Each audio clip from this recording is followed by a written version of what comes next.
اس نے اصحاب کہف کے نام اور ان کی تعداد اور پورا واقعہ ایک تختی پر لکھوا کر لوہے کے صندوق میں رکھ کر دیواروں کی بنیادوں میں رکھ دیا اور ایک تختی شاہی خزانے میں رکھوا دی۔ ان 300 سالوں کے دوران دقیانوس بادشاہ مر گیا اور کئی بادشاہ اور حکومتیں آئیں اور چلی گئیں، یہاں تک کہ 300 عیسوی رومن امپائر نے بھی عیسائیت اختیار کر لی۔ 440 عیسوی میں بیدروس نامی عیسائی بادشاہ کی حکومت آئی، جو ایک نیک دل اور انصاف پسند بادشاہ تھا۔ اس نے 68 سال تک حکومت کی۔ اس کے دور میں مذہبی فرقہ پسندی عروج پر تھی اور لوگوں میں مرنے کے بعد دوبارہ زندہ کیے جانے اور قیامت کا یقین ختم ہوتا جا رہا تھا۔ قوم کا یہ حال دیکھ کر بادشاہ بہت رنجیدہ ہوا اور اللہ سے دعا کی، اے اللہ کچھ ایسی نشانی ظاہر فرما کہ میری قوم کے لوگوں کا ایمان پھر سے تازہ ہو جائے، انہیں قیامت، مرنے کے بعد دوبارہ زندہ کیے جانے اور ایک خدا کا یقین ہو جائے۔ اللہ تعالیٰ نے اس کی دعا قبول فرما لی۔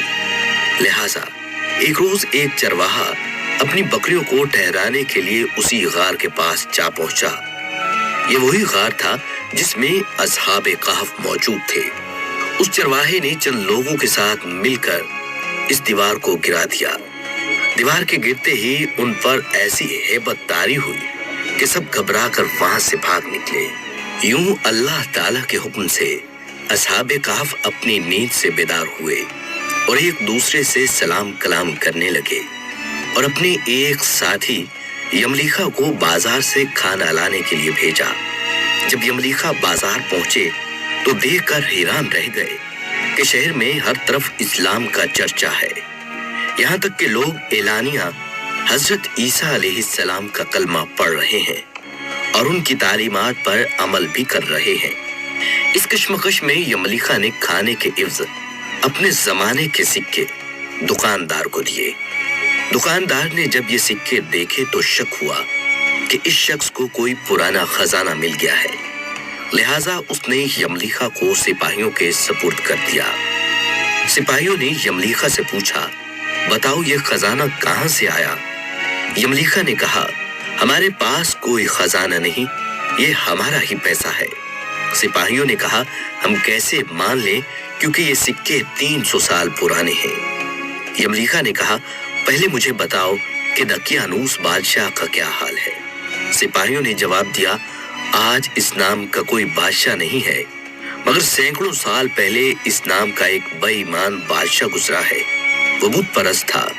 یہ سن کر یملیخا حیران و پریشان ہوئے اور بتایا کہ ہم کل تو اس شہر سے اپنا ایمان بچا کر بھاگ نکلے تھے اور میں اور میرے ساتھی قریب ایک غار میں چھپ گئے تھے، جبکہ میرے باقی ساتھی اب بھی غار میں موجود ہیں۔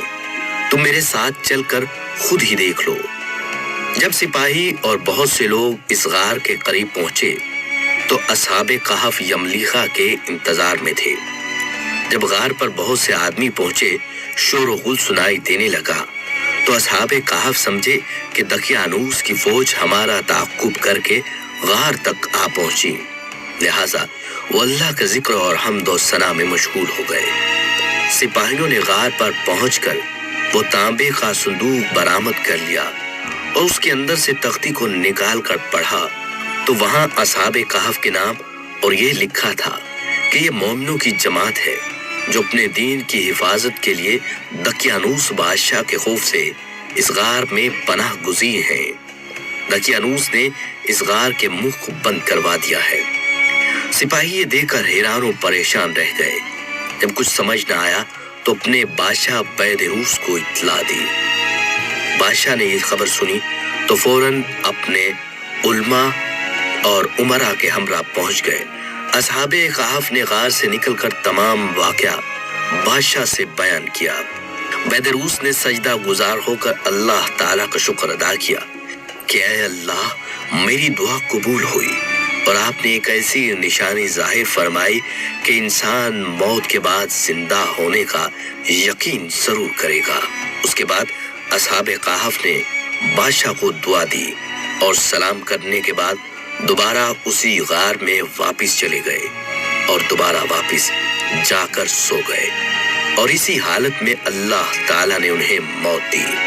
بادشاہ نے اسی غار میں ان کی قبریں بنوائی اور سالانہ ایک دن مقرر کر دیا جب لوگ اصحاب کہف کی قبروں کی زیارت کے لیے آیا کرتے تھے۔ اللہ تعالیٰ سے دعا ہے کہ اللہ